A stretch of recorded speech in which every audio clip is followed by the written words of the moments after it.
Hello, it's Blue Orange 22. If you don't recognize the background, I'm actually in Athens for the first time ever in Greece, and so far I love it. A bit of a different video today. I'm going to kind of throw out a theory on something, and I'm not even sure this is what I believe, it's just a theory.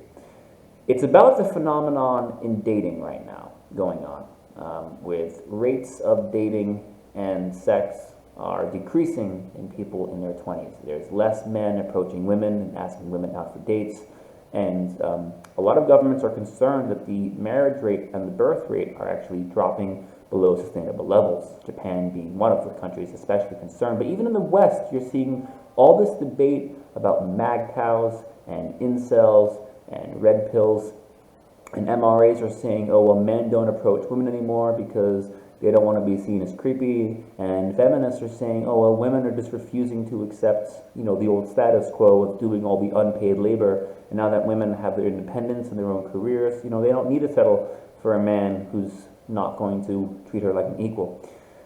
I listen to these debates, and I watch these reaction videos of women being angry that men don't go out with them, or incels, or mgtows, and all these different people with all these different theories, and I'm thinking, what if there's another theory? What if it's nothing to do with men's rights or feminism, but rather evolution? And here's what I mean. Our subconscious evolved with a survival instinct. So for example, we see things like a saber-toothed tiger track or a snapped twig, and our brains tell us, oh, there's possible danger ahead. We should turn around and go so we don't get eaten by the saber-toothed tiger. Right? This kind of gut instinct for survival, which is part of the reason why humans are still alive. What if that instinct wasn't just short term? What if that instinct is to recognize long-term threats to survival, such as climate change, such as overpopulation? And right now, the world is in a crisis of overpopulation, and it's not because we don't have enough space. We easily have enough space to handle triple the population we have now. But rather it's in efficiency and management of resources.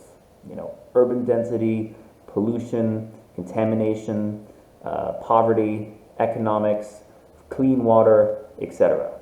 Right? Pollution like fossil fuels, climate change, all of that. What if our subconscious brains are recognizing this threat, this long-term threat to our survival, and is kind of kicking in an instinct to reproduce less?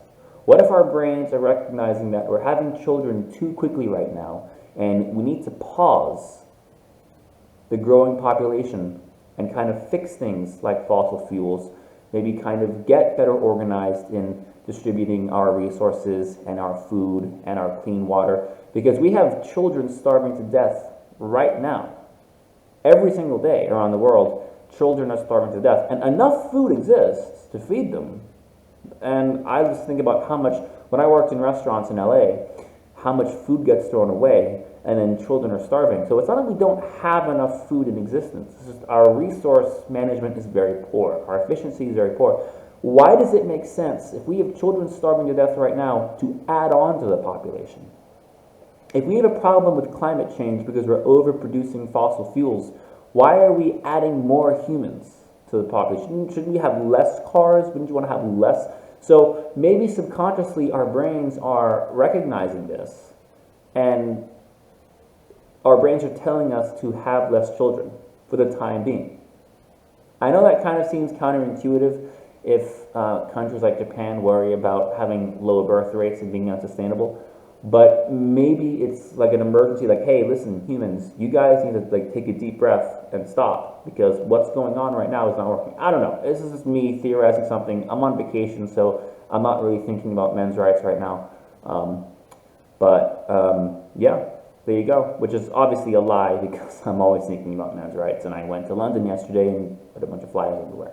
But anyway, just a theory. I don't know if it's right or wrong, true or false, whatever, but tell me what you think in the comments below.